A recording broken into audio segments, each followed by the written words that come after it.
Olá pessoal, tudo bem com vocês? Na aula de hoje nós vamos ver a caracterização de uma enzima chamada urease, mais especificamente da urease extraída da soja. Nós vamos ver quais são os parâmetros necessários para que uma reação enzimática se processe com eficiência. Portanto, prepare suas anotações e acompanhe os protocolos experimentais através do livro didático ou do material que o seu professor disponibilizar. Uma boa aula a todos!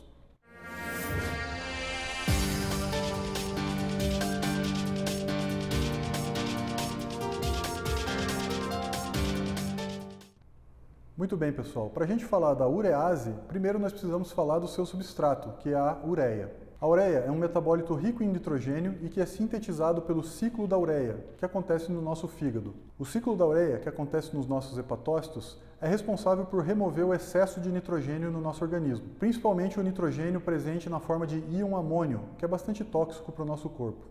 Nós produzimos entre 25 e 40 gramas de ureia por dia, e todo esse material é excretado pela urina. Nós podemos considerar a ureia, portanto, como um lixo metabólico, uma vez que nós não somos capazes de reaproveitar essa molécula, extraindo energia ou produzindo outros tipos de metabólitos a partir dela.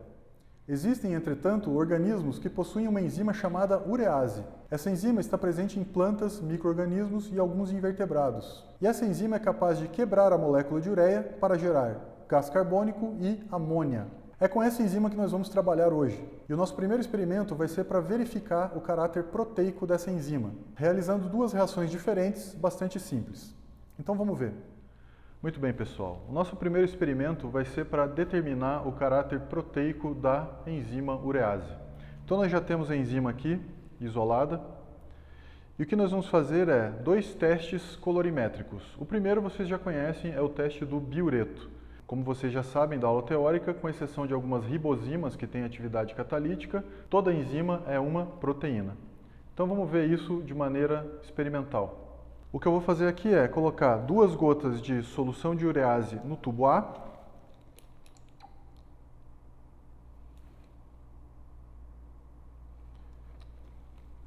E 2 ml de água destilada também no tubo A.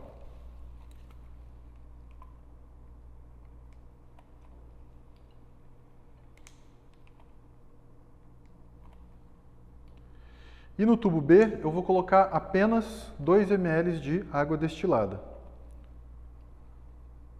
Ou seja, o nosso tubo B vai ser o nosso tubo branco, vai ser o nosso controle negativo.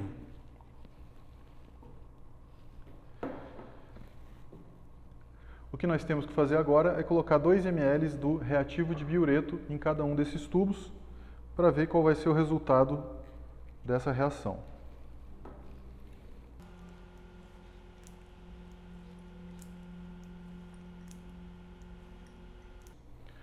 Muito bem, vamos agitar os tubos e ver o que acontece. Então vocês conseguem perceber, pessoal, a diferença de coloração entre eles? No tubo A, onde nós tínhamos a urease, o nosso extrato de urease, a gente tem uma reação caracteristicamente positiva para biureto, para o reativo de biureto. Significa que tem proteínas nessa amostra. É um indicativo de que a nossa urease é uma proteína. O nosso tubo B nada mais é do que água e biureto, ou seja, o nosso controle negativo mostra que não tem nada de proteínas. Então, se vocês conseguirem observar lado a lado, vocês vão reparar a diferença entre eles. Muito bem. O segundo experimento para mostrar o caráter proteico da urease a gente vai fazer utilizando esse tubo aqui que eu chamei de tubo H. Eu coloquei esse nome tubo H porque aqui nós vamos fazer uma reação chamada de reação de Heller. Então, para isso, nós vamos colocar nesse tubo 4 gotas da nossa solução de urease.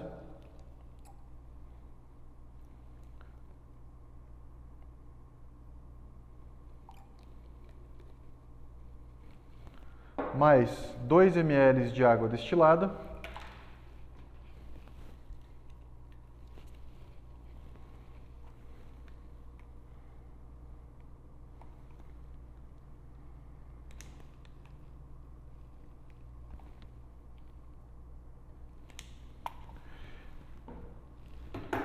Vamos agitar um pouquinho. E o que nós temos que fazer agora é adicionar a esse tubo 1 ml de ácido nítrico concentrado.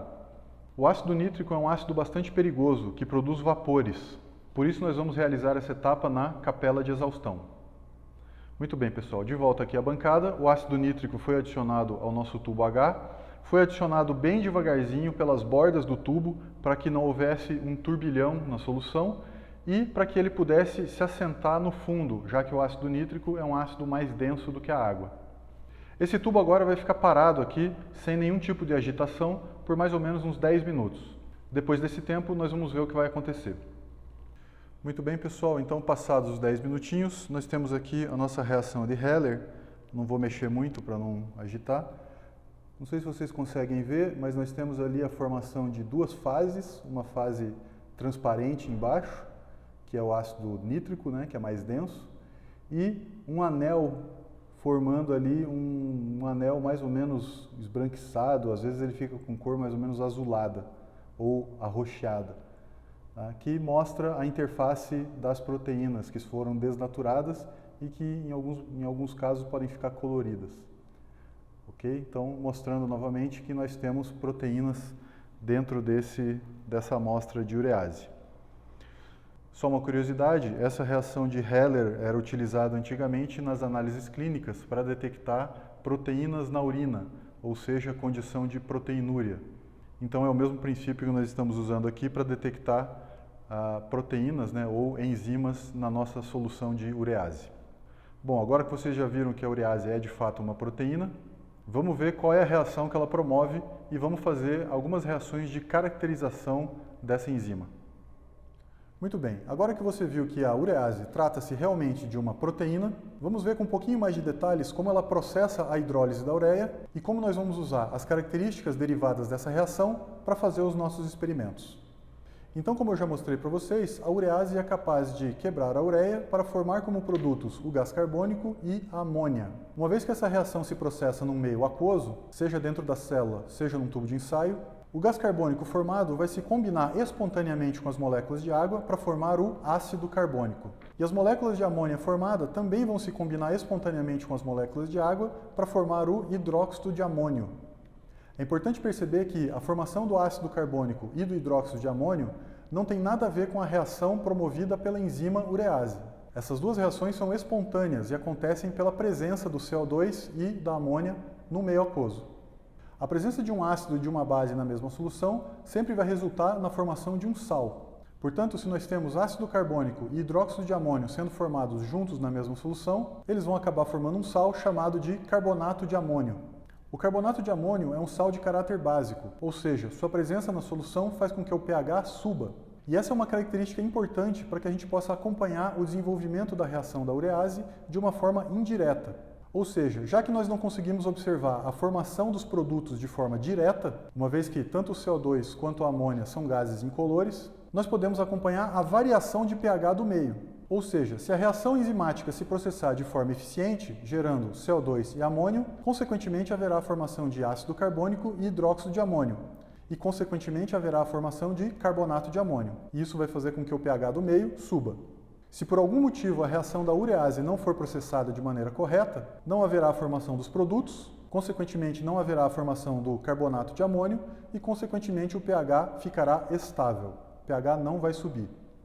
Então, antes da gente fazer os nossos próximos experimentos, onde a gente vai verificar o funcionamento da enzima urease, nós precisamos saber quais são os parâmetros necessários para que uma reação enzimática se processe de forma eficiente. Para que uma enzima funcione de forma adequada, nós precisamos de 5 parâmetros principais. Primeiro, a enzima precisa estar funcional. Em segundo lugar, nós precisamos da presença de um substrato adequado. Em terceiro lugar, o pH da solução deve ser adequado à atividade da enzima. Em quarto lugar, é a temperatura, que também influencia a velocidade da reação enzimática. E em quinto lugar, é a ausência de inibidores que possam impedir que a reação se processe. Então acompanhe agora como é que vai ser o segundo experimento para verificar a atividade da urease. Muito bem, pessoal. Nesse novo experimento, nós vamos fazer alguns testes para verificar a funcionalidade da enzima urease. Para isso, é preciso que vocês prestem muita atenção no conteúdo de cada um dos tubos que nós vamos utilizar aqui. Então aqui embaixo nós temos 3 soluções tampão, só que com constituintes diferentes. Então, a primeira solução tampão é uma solução tampão fosfato pH 7, sem nada, só tampão fosfato. A segunda solução é uma solução tampão pH 7 com 1% de ureia. E a terceira solução é a solução tampão fosfato pH 7 com 1% de tioureia. Ok? Então, as três soluções tampão são diferentes. Uma só tem solução tampão, a outra tem ureia, 1% de ureia, e a outra tem 1% de tioureia. Como é que nós vamos preparar os tubos? Nós pegamos aqui 4 tubos, tubos C, D, E e F. O que nós vamos fazer aqui é colocar tampão contendo ureia, contendo tioureia ou sem nenhum dos dois, né, só o tampão. Vamos colocar na presença da enzima urease e nós vamos colocar uma gotinha do indicador de pH vermelho de fenol para acompanhar a variação do pH. Então, novamente, preste muita atenção no que vai em cada um dos tubos para a gente conseguir interpretar os resultados de maneira eficiente daqui a pouco.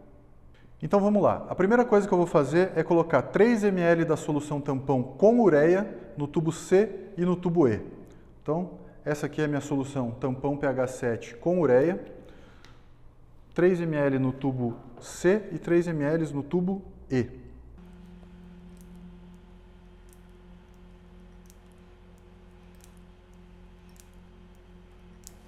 Prontinho. Agora, no tubo D, eu vou colocar tampão fosfato pH 7 sem ureia, ou seja, no nosso tubo D, a gente não vai ter o substrato da nossa enzima. Então, 3 ml de tampão sem ureia no tubo D. Pronto.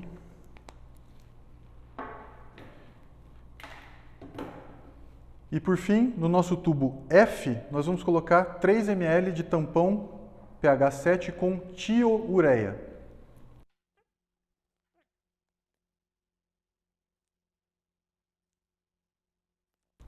Prontinho.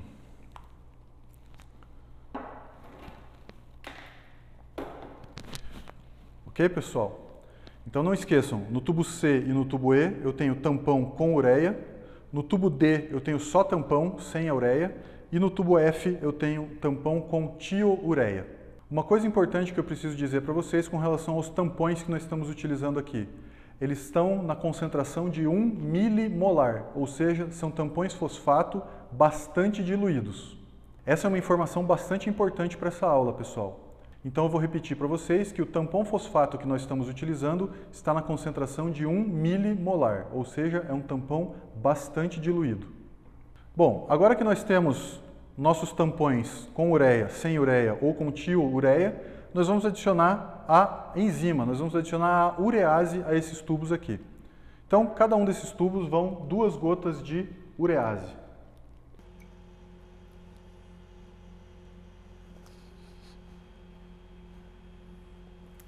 Muito bem. Vamos agitar.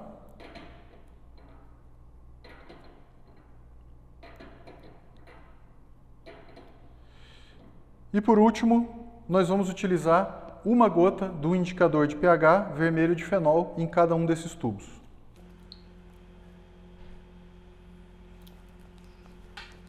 Vamos agitar.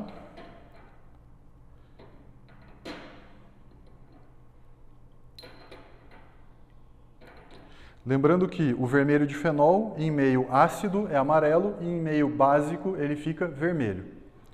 Esses 4 tubos agora vão ficar incubados a 37 graus por 5 minutos. Então vamos colocar eles lá para incubar. Muito bem, então vamos colocar os tubos para incubar aqui.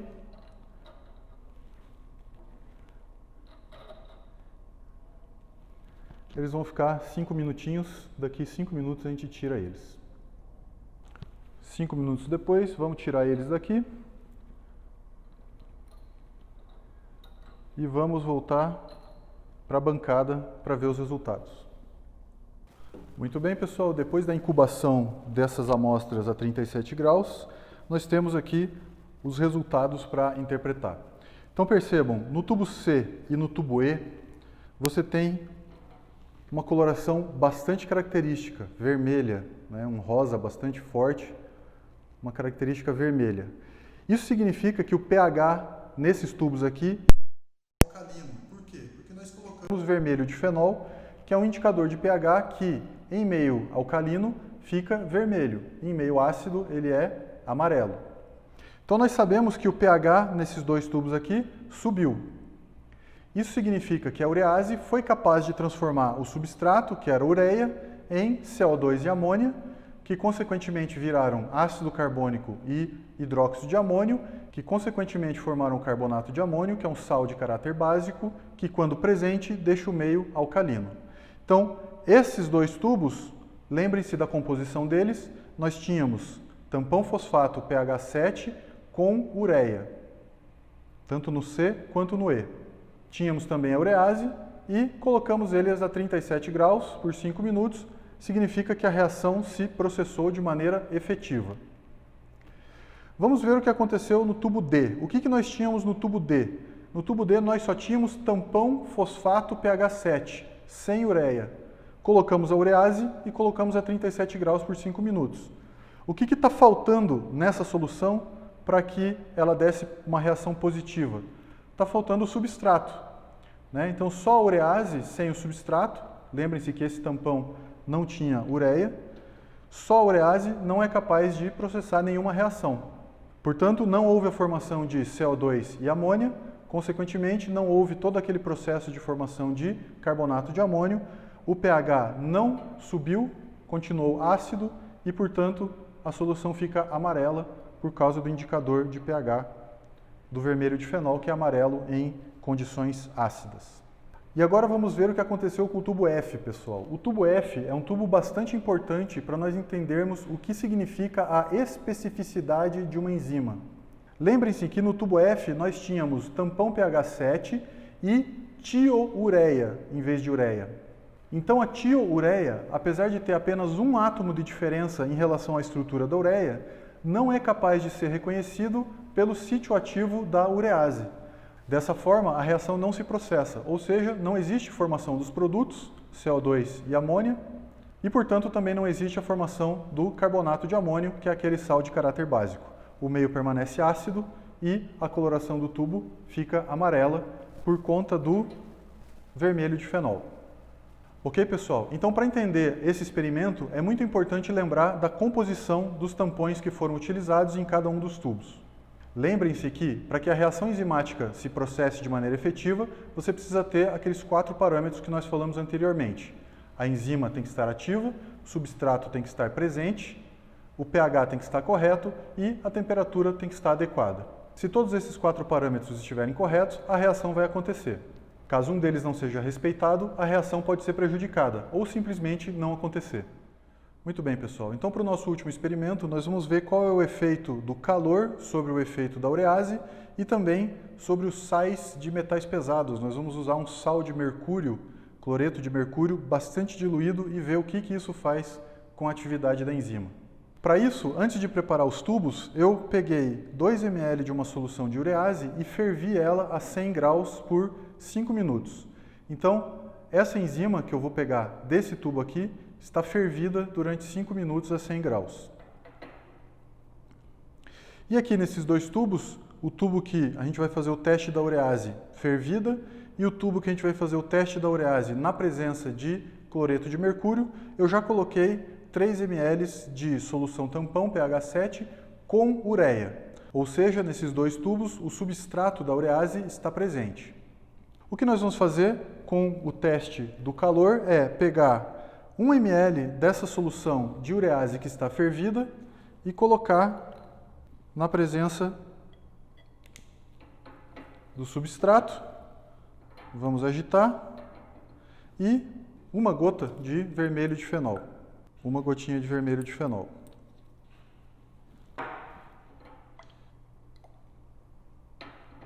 No nosso tubo, onde a gente vai realizar o teste da urease na presença de um metal pesado, nós vamos colocar uma gotinha de uma solução de cloreto de mercúrio na concentração de 0,01%. Então, cloreto de mercúrio 0,01%. Vamos agitar. E aqui nesse tubo nós vamos colocar a urease funcionando, ou seja, nós vamos colocar a urease, a mesma que a gente usou no experimento anterior, que a gente sabe que está funcionando, 2 gotinhas. E também vamos colocar 1 gota de vermelho de fenol.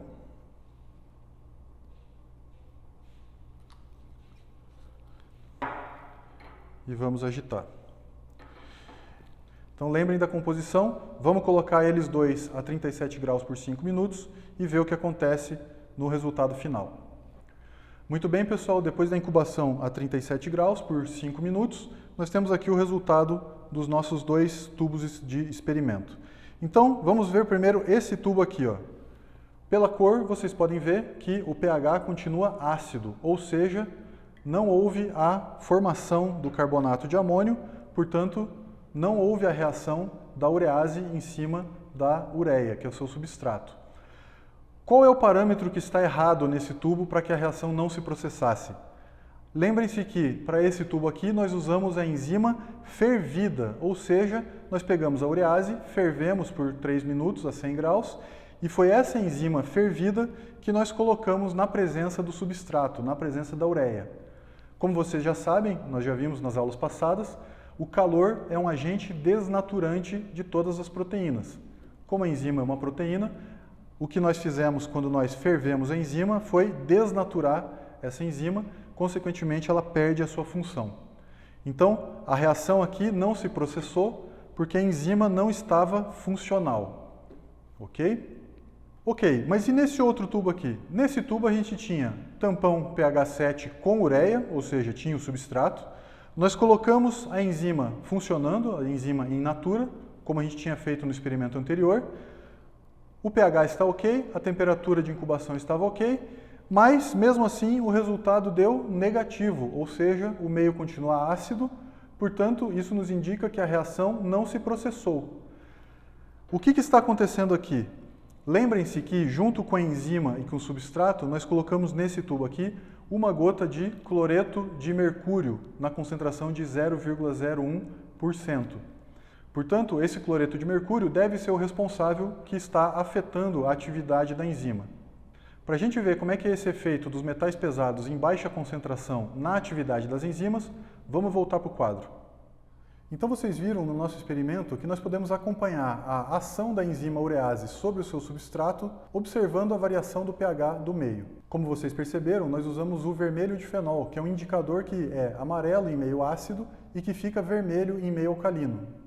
E como vocês viram no tubo C e no tubo E, que nós podemos chamar de controle positivo, uma vez que tem todos os parâmetros necessários para que a reação aconteça, o pH do meio ao final do experimento ficou alcalino, ou seja, a urease reconheceu seu substrato, a ureia, gerou os produtos, CO2 e amônia, que por conseguinte geraram o carbonato de amônio, que fez com que o pH subisse, tornando a solução, portanto, vermelha.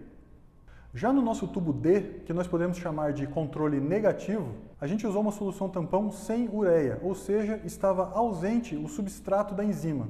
Como nós vimos, a presença do substrato é um dos parâmetros fundamentais para que a reação se processe. O resultado foi que, sem substrato, não há geração dos produtos. Consequentemente, não há geração de carbonato de amônia e, consequentemente, o pH não vai subir. Portanto, o tubo ficou amarelo. E no tubo F, onde a gente utilizou um substrato modificado, que nós chamamos de tioureia, nós conseguimos verificar a especificidade da enzima para o seu substrato nativo, ou seja, para a ureia. Mesmo a tioureia sendo uma molécula que tem apenas um átomo de diferença em relação à ureia, isso faz com que a enzima já não seja capaz de reconhecê-la como substrato. Portanto, a reação não se processa, ou seja, não há formação dos produtos. Como não houve formação de CO2 e amônio, também não houve formação de carbonato de amônio, o pH não alterou e o tubo ficou amarelo. Nós vimos também que o efeito do calor sobre a enzima urease faz com que ela seja desnaturada. E vocês já viram que uma enzima, quando desnaturada, perde a sua atividade biológica. Portanto, quando nós colocamos a urease fervida na presença do tampão contendo ureia em pH 7 e incubamos a 37 graus, nós verificamos que a reação não se processou, porque o pH ficou inalterado. Isso se dá porque um dos parâmetros fundamentais para o funcionamento de uma reação enzimática não está sendo cumprido, que é a presença da enzima funcional. Uma vez que a enzima está desnaturada, ela não é capaz de converter a ureia em CO2 e amônia. Vocês já viram na nossa aula anterior de caracterização de proteínas que a presença de grandes concentrações de metais pesados junto a proteínas faz com que sejam formados os proteinatos de metais pesados, o que acarreta na desnaturação e precipitação dessas proteínas. Entretanto, a presença de metais pesados em concentrações pequenas não é suficiente para que sejam desnaturadas e precipitadas as proteínas. O que aconteceu no nosso tubo teste, onde a gente colocou uma gota de uma solução de cloreto de mercúrio na concentração de 0,01%, na presença da enzima funcional e do tampão contendo a ureia, é que os íons de metais pesados, nesse caso os íons de mercúrio de valentes, são capazes de se ligar aos grupos sulfidrila, presentes nas cadeias laterais dos resíduos de cisteína.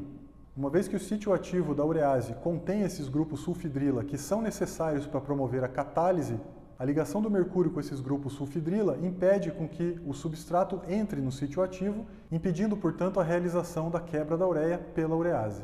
Esses íons de mercúrio estão, portanto, agindo como uma espécie de inibidores da reação enzimática. Uma vez que a reação não se processa, os produtos não são formados e o pH do meio não é alterado.